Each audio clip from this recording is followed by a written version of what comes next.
Baik, selamat malam. Assalamualaikum warahmatullahi wabarakatuh.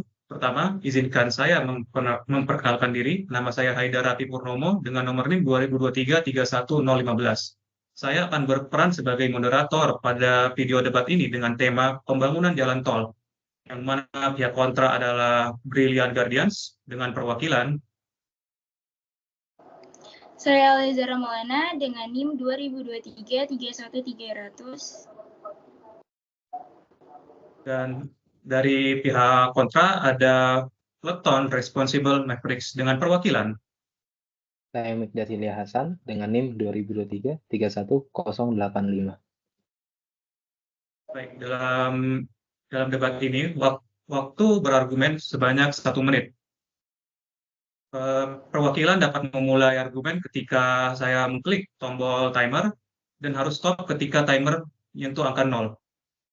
Perwakilan yang akan memulai argumen terlebih dahulu adalah dari Brilliant Guardians, yaitu pihak pro.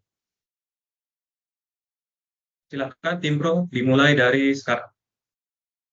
Baik, saya sangat setuju dengan adanya pembangunan jalan tol karena pembangunan jalan tol ini memiliki banyak sekali manfaat penting. Yang pertama itu meningkatkan konektivitas antar daerah yang mempercepat distribusi barang dan mobilitas manusia. Nah, yang kedua, membuka peluang investasi dan pengembangan di sepanjang rute tol. Juga merangsang pertumbuhan ekonomi lokal. Yang ketiga, meningkatkan keselamatan transportasi dengan menyediakan jalur-jalur khusus yang terpisah dari jalan biasa. Sekian. Baik, selanjutnya kita akan berpindah ke tim kontra yang dimulai dari sekarang. Oke, saya tidak setuju dengan pendapat Anda tentang bertumbuhnya ekonomi lokal. Karena ekonomi lokal justru akan terhambat dikarenakan pada umumnya pengguna jalan tol akan berhenti dan berbelanja di rest area yang berisi franchise berskala nasional atau multinasional seperti Indomaret atau McDonald's. Franchise tersebut pastinya juga hanya dimiliki oleh orang-orang kalangan atas, bukan kalangan menengah ke bawah, sehingga pertumbuhan ekonomi lokal akan semakin sulit, yang miskin malah menjadi semakin miskin. Dikarenakan lahan yang tadinya bisa digunakan untuk mencari nafkah, malah dirubah menjadi lahan untuk membangun jalan tol. Penduduk lokal hanya dapat berdagang makanan ringan yang kemungkinan besar akan kalah saing dengan franchise-franchise besar tersebut. Ya, sekian.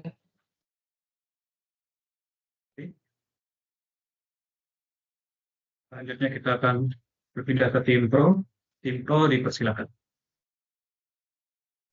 Di tol itu nggak cuma hanya franchise berskala nasional saja, bahkan ada pedagang biasa yang berjualan di rest area tersebut.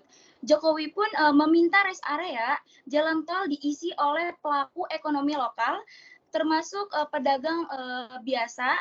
Dan faktanya pada awal 2021 Presiden Joko Widodo secara resmi mewajibkan pengusaha jalan tol mengalokasikan minimal 30% lahan mereka di rest area atau tempat peristirahatan untuk pelaku usaha mikro kecil dan menengah atau UMKM. Kewajiban tersebut tertuang dalam peraturan pemerintah nomor 17 tahun 2021 tentang jalan tol.